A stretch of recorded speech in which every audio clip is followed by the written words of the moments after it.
Good evening, folks, and welcome to the Sci-Fi Corner.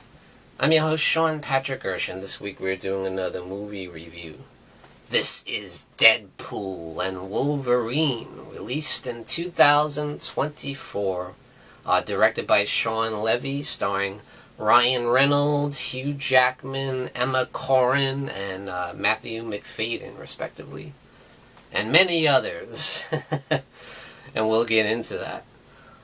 So this will be a spoiler-filled review. I want to talk about the film. I want to talk about the plot, which they don't get into in the trailers or anything. I want to talk about the big cameos and yeah, all the different details of the film. I want to get into it. So spoiler alert, guys. If you have not seen the film, go and see it before you watch this video. And definitely come back and watch this video. But I will say that this film is an absolute blast from start to finish. And if you're looking to go to the movies and have a great time, have a great laugh, and just have a lot of fun, that's where this movie shines. Because it's absolutely hilarious. It's got great action scenes too. It's bloody, it's brutal, you know, they drop the potty mouth, they break the fourth wall over the place, you know, it's just a blast, you know. Yeah, they leave no stone unturned. Nothing is sacred. No one is safe. But yeah, if you're looking for a beautifully well-written story, you might not really get that here. You know, it is a little bit convoluted as, you know, the past few Marvel films have been when it comes to dealing with this whole multiverse thing. And, you know, the multiverse is very much a main plot in this film, you know. So, yeah, it does kind of prove even more how convoluted the multiverse is, you know. And how it's kind of become lazy writing in a way. And that's kind of what this movie is when it comes to the plot. The writing is a little bit lazy and relies heavily on the multiverse. And there's certain kind of plot points that are basically like plot devices just to get the characters to one place or the other, you know. But yeah, the main thing is it's so much fun and is absolutely hilarious when it comes to the comedy. That's the best thing about it. And the performances of the two leads, Ryan Reynolds and Wolverine, and their chemistry, which is just amazing. You can tell that in real life they're at their best buddies, basically. They just have such a great chemistry on screen. Even when they're fighting and trying to kill each other on screen. And they have a couple hardcore fights, you know, but it's kind of funny when you see it, though, because neither one of them can die, so they could just sit and rip each other to shreds, and it doesn't matter because they're just going to regenerate, you know. They both have the healing factor or so. But, yeah, great action in this movie as well, and I like the way the action scenes of film. I think the action in this movie is actually better than the past two Deadpool films.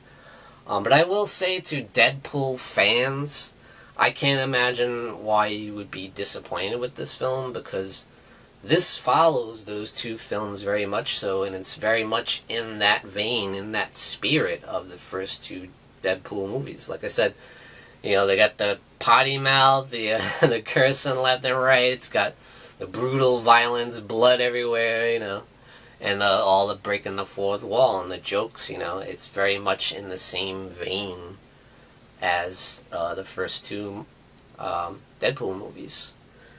And even though they are bringing Deadpool into the MCU, this still feels like a Fox X-Men movie, basically, you know. There's really not a whole lot of MCU in here. I mean, yes, they used the TVA, which I guess was in the Loki TV series, to kind of bring about the whole universe hopping and time dimension portals and all that. That's how they come into play. But you don't see a whole lot of like cameos of people from like the Marvel Cinematic Universe. You're not gonna see Captain America or Loki show up or any of that stuff. Like yeah, you won't see a whole lot of Avengers popping up or anything. They do watch a little video of the Avengers, and then Deadpool's sitting there watching, and he sees Captain America, and he's like, it's more like a fond farewell to what came before in the Fox X-Men universe and superhero world, And that's what this is. It's like a love letter to those films, showing us and paying homage to the people and the films that brought us to the dance, Without those films, you wouldn't have the Marvel Cinematic Universe. It all started with, like, Blade, and then the X-Men, and then Sony's Spider-Man, There wasn't an MCU back in, 2000. There was Fox and, Sony doing the Spider-Man, and, so yeah. And that's what's great, they pay respect to even the characters that were not utilized very well or that didn't go over well, they kind of give respect to, which is kind of cool, But let's get into the plot, shall we? So what happens is we meet up with Deadpool after the events of Deadpool 2, and Deadpool's just recently broke up with his girlfriend, Vanessa, which is kind of crazy because, he went to the ends of the earth for this woman, so it's kind of sad that he broke up with her, but they're still good friends. And he's still hanging out with his good buddies from the X-Force, like Colossus, and Blind Al, and Peter, and the Negasonic Teenage Warhead, all the people from X-Force and stuff. They're like his family, they're a really tight-knit unit. But Wade is definitely depressed, and he feels like he doesn't have purpose in life at this point. He still wants to be a hero, he still wants to do good, he wants to make a difference. So he ends up using Cable's time travel device to go to what they call in this movie Earth 16, which is, Earth 616 or whatever, which is basically the MCU. They don't want to say that. And the universe that Deadpool lives in is Earth 10005 or whatever. So he uses that to travel to the MCU basically and meet up with Happy Hogan, played by Jon Favreau once again. So he has a nice little cameo. He's one of the few things that ties the MCU into this movie. So he has a meeting with Deadpool, and Deadpool wants to join the Avengers, but Happy Hogan doesn't feel that he's ready. He feels, don't give up though, hang out with some of these people and get yourself ready, and eventually we'll give you calls. But so he's very depressed about that. He goes back home to his own universe. And, he's hanging out, he decides he's going to retire and just, hang out with his friends, get a regular job, working as a car salesman, which is hilarious. In one scene, they show him, trying to sell a car, and he's in the car with the people, and he's just, like, dropping F-bombs. I'm like, dude, what are you doing? And they show him with his friends, they're celebrating his birthday, having a birthday party, and really they don't really do a lot in this movie with his friends and family. There's just like a few little scenes to show what's going on with his life. It's more about Deadpool and Wolverine's journey throughout. That's what takes up the majority of the film. But, they dip into it a little bit. But as he's celebrating his birthday with his friends, he goes outside to get something, and he's taken captive by the TVU. Like I said, which is part of the Loki series. So they don't show Owen Wilson or anything, or Loki or anything. They show this guy called Mr. Paradox, played by Matthew McFadden. And Mr. Paradox offers Deadpool a deal, to get him inside the MCU so he can try to become an Avenger, or at least get his foot in the door or whatever, be in the Marvel Cinematic Universe, maybe meet up with Spider-Man or Thor or Hulk or whatever, And he's like, yeah, that sounds good. So the point of this guy, Mr. Paradox, is that he is trying to become the head of the TVU. And he sees that Deadpool's universe is actually dying.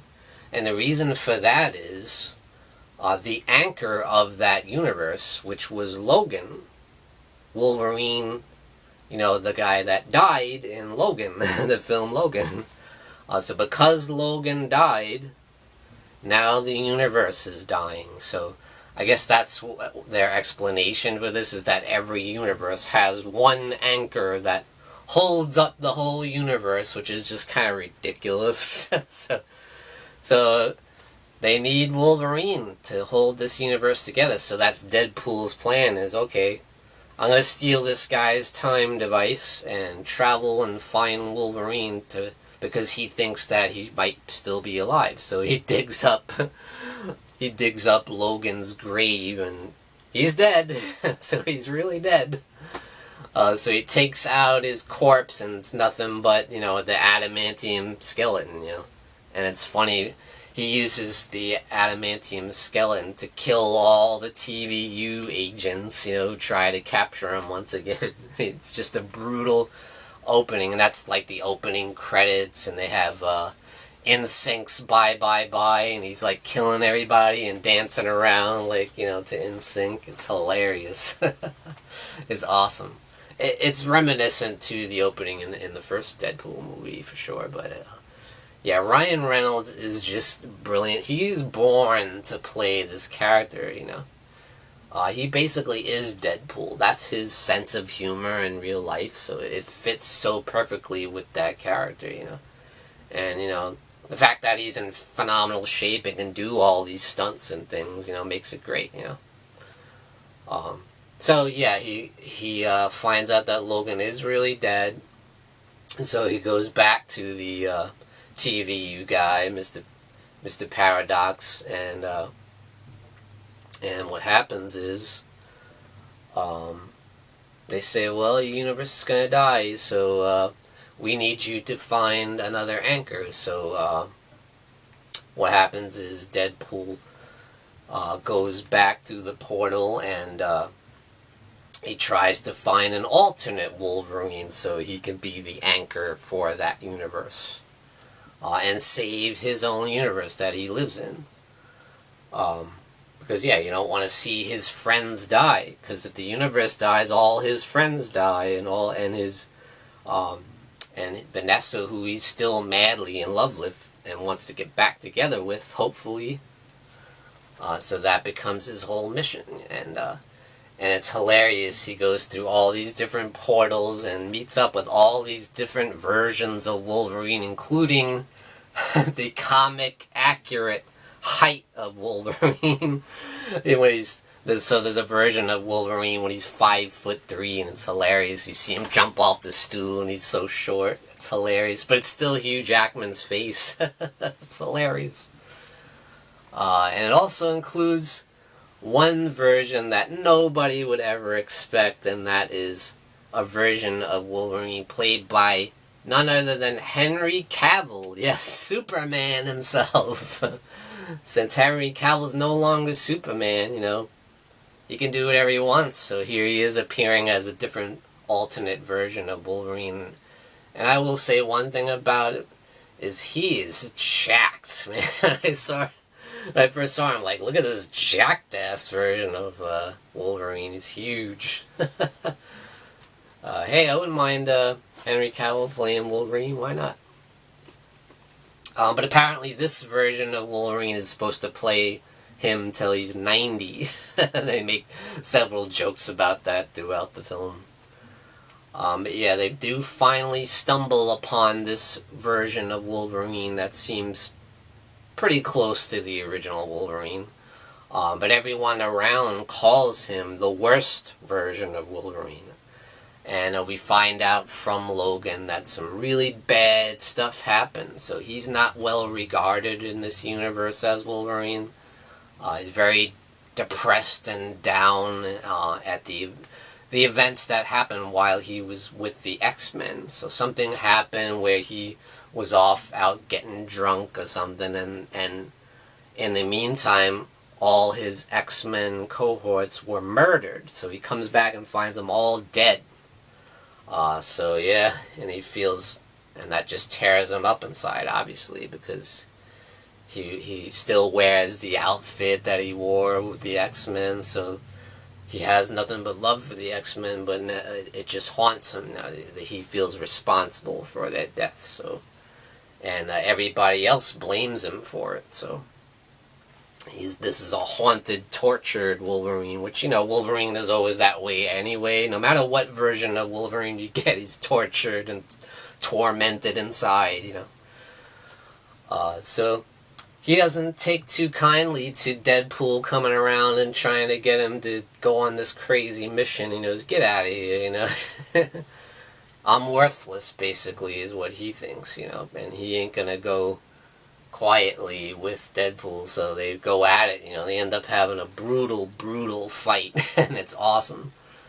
So yeah, awesome action, badass, you know. And they just rip the crap out of each other, tear each other limb from limb, but it doesn't matter because neither one of them can die. So they can go at it all day, all they want. They can rip each other to shreds, and it doesn't mean a thing because they're immortal, you know. They can't be killed, really, you know. I mean, the guy has an adamantium skeleton and a healing factor, and Deadpool has a regenerative abilities, you know. He can grow his limb. You could cut his arm off and his arm will grow back, you know. It's crazy. But yeah, awesome action. They fight a couple times in this movie, including once in a car, like they're fighting inside a car and tearing the roof off, and it's a riot. But it's great. It's awesome stuff. And what happens after that is once Deadpool finally, you know, and gets Wolverine to agree to come with him, he brings Wolverine into the Earth 16 and meets up with Mr. Paradox, and, you know, hey, I got him now, you know, let's save my universe now. And he's like, no, you found the worst possible version of Wolverine. This guy can't save the universe. He can't be the anchor. So he ends up sending Deadpool and Wolverine to this place called the Void, which is like this barren wasteland that looks like, you know, they're in a desert with Mad Max style with these futuristic wasteland vehicles. And they make fun of it too. They say, what is this, Mad Max, you know? So like I say, everything, they poke at every little plot device and they laugh at it. So it almost makes it okay even if it's like bad, you know? But it's not bad because they make fun of it, so they're poking fun of themselves at the same time, and that just kind of makes it fun instead of like convoluted, which it kind of is in a way, you know? But basically the Void is like the island of misfit toys for these forgotten heroes and villains of the Fox superhero universe. You see a lot of, you know, second string X-Men and the X-Men villains. Like you see the Juggernaut, you see Azazel from the X-Men of First Class. You see Pyro from X2 and X3, so yeah, a lot of those kind of lesser-known heroes. Some of that didn't go over very well in their incarnations. And they're all led by this woman called Cassandra Nova. So Cassandra Nova is the big baddie of this film, the supreme villain of this picture. And it turns out that she's actually the twin sister of Professor Charles Xavier. Yeah, she's got the bald head, you know, she's a telepath, and she has the telekinetic abilities, you know. She has all the powers of Xavier, so she's obviously supremely powerful, you know. Um, so yeah, she reigns over. Cassandra Nova also has this power where when she reads your mind and gets inside your head, she actually reaches her hand inside their head and moves it around their brain and stuff. You can see her fingers rolling around in their head. That's a pretty cool effect, actually. Um, but yeah, when Deadpool and Wolverine realize that they're no match for her, they kind of escape, and they're able to get away, and they meet up with a couple other forgotten heroes.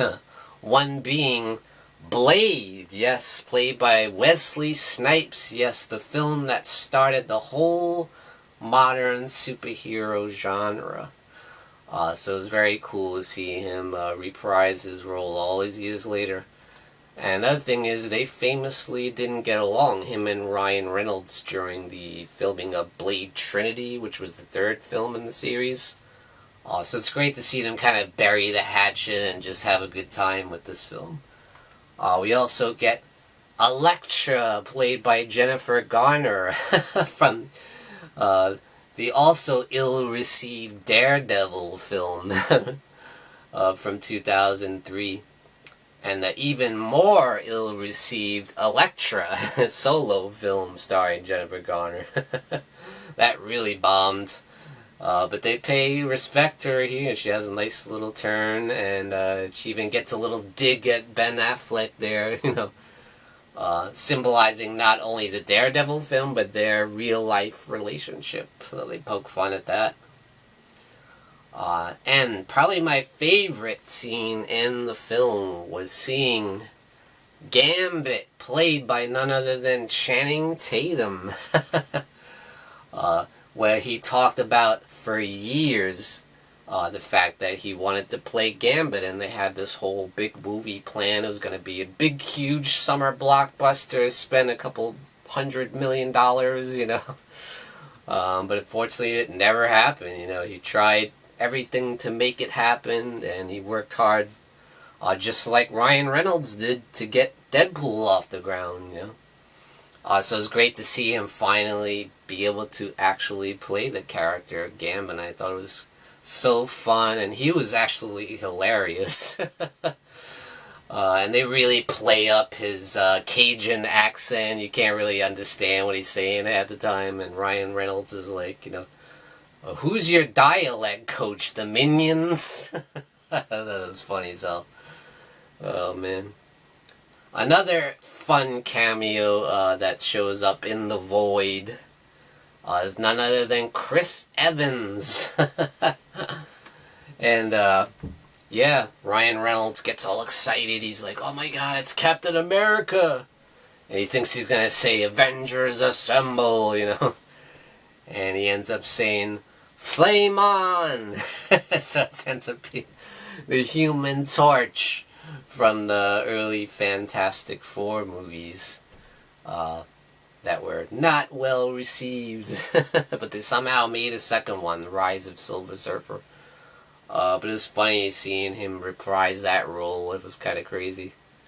And it's also fun to see a different side of Chris Evans. Instead of, like, Captain America was very stiff, very intense, and this Human Torch is kind of, like, goofy, You even see him drop a couple F-bombs, I think, so that was kind of fun. But yeah, it was just so much fun to see Channing Tatum as Gambit.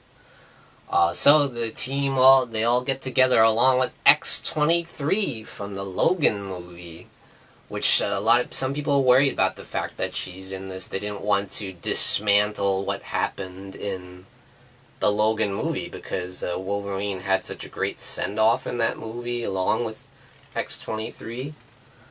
But they have a really nice scene together, and she does actually connect with this version of Wolverine after Wolverine kind of explains what happened with him and his story. So they kind of bond, so that makes it alright. So they kind of team up in a Marvel team-up as almost like some version of the X-Men or kind of a resistance against Cassandra Nova. And they go to her lair and take on all these rejects like Juggernaut and all the all these Fox villains, from some of them from the new X-Men movies, like that started with X-Men First Class and all that, Days of Future Past and stuff like that. So it's a lot of fun, and it's really respectful, once again, to the Fox superhero universe.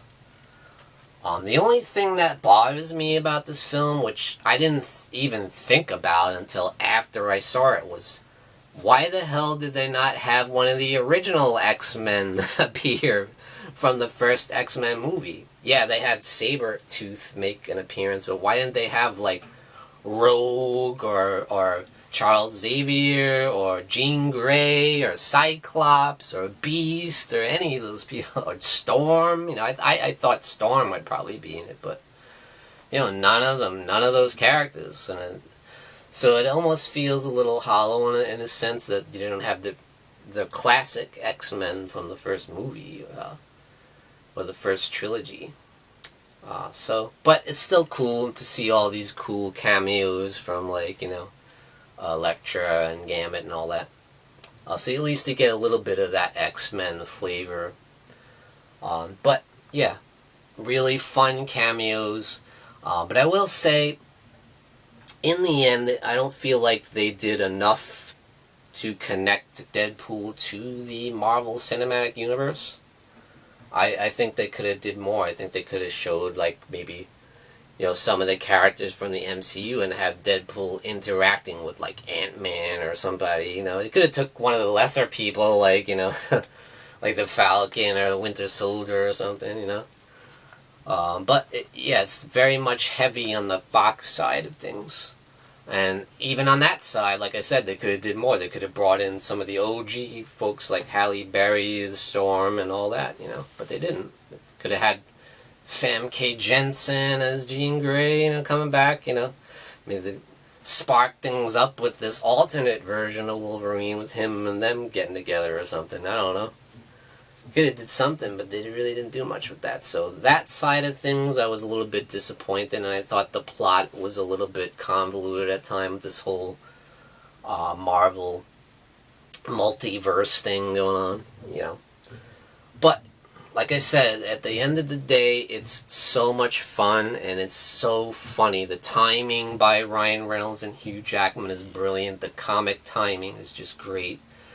And it's great to see these two great actors play off each other because, you know, Wolverine and Hugh Jackman is very much kind of the straight guy, where Ryan Reynolds is the goofy, over-the-top, you know, crazy guy, you know. So they work so well together, like a great comedy team, you know. And this is very much like a buddy cop movie, like a road trip movie, you know. And it's so much fun. That's where the film shines. So that's why I think you guys should see this, because you're going to have a good time. Not because it's the greatest plot, the greatest story, or even that it's going to save the MCU. I don't know if this is going to save the MCU, but I think it will certainly be a successful film. It's going to make bank at the box office, for sure. So I think it's definitely a step in the right direction. And I am curious to see where they go with this at the end. Another thing I forgot to mention was the Deadpool Corps, which was a lot of fun, you know. Cassandra Nova kind of sends the Deadpool Corps after Deadpool and Wolverine. And they just had this big, huge, bloody, brutal battle, you know. And, you know, the Deadpool Corps just ended up being like fodder for Deadpool and Wolverine to just hack the shit out of, you know. And it's hilarious. But in that scene, we see Wolverine finally wear the mask. He pulls the cowl over, and he's got the white eyes, and it's like, yeah, classic Wolverine. I just love that they use the classic suit. When I first saw that photo of him and Deadpool together, and he's wearing the yellow classic outfit from the comics, oh man, I just lost it. I was like a 5-year-old kid again, you know, it's crazy. And it's like, why didn't they use this all along? Because it looks so great. I think it looks awesome. But anyways, it was so much nostalgia for me in that scene. I was like, wow, oh my god. But yeah, this movie is so much freaking fun. I loved it, even though it's not perfect and it's messy with the plot and the whole multiverse thing. And that's been kind of the problem with Marvel lately. So hopefully, can we be done with this multiverse thing already? Which Ryan Reynolds actually says in the movie. So he pokes fun of it himself. So yeah, hopefully they realize that this multiverse thing is getting to be way too messy and they move on. And I think they are, because they're planning this whole Doomsday Avengers thing. And apparently Robert Downey is going to play Doctor Doom. And yeah, they are planning to bring the whole X-Men into the MCU. They got this thing going on called the Mutant Saga, so that's where we're going to start see the X-Men. I imagine they're going to recast most of them, but I think Deadpool and Hugh Jackman as Wolverine are probably going to make it to the MCU, so that's really exciting to think about, you know, because I don't think they're going to recast Wolverine. I think Hugh Jackman is going to be Wolverine until he's 90. He just might, but who cares? As long as he's in phenomenal shape, and they show that in the movie, and Ryan Reynolds looks at him, he's like, when he sees his abs. It's so funny. But yeah, I think this movie is definitely two Daredevil horns up. So definitely go see Deadpool and Wolverine. You're going to have a blast. You're going to have a good time. It's definitely a popcorn movie, so grab your big bowl of popcorn and just have fun with it. Don't analyze it too much or think too much, concentrate too much on the plot itself, because you might end up not enjoying it. But if you just have a good time, have a good laugh, and you're going to love it. So definitely check out Deadpool and Wolverine from 2024, directed by Sean Levy. And thank you for joining me, Sean Patrick Urshan, in the Sci-Fi Corner. Tune in and blast off.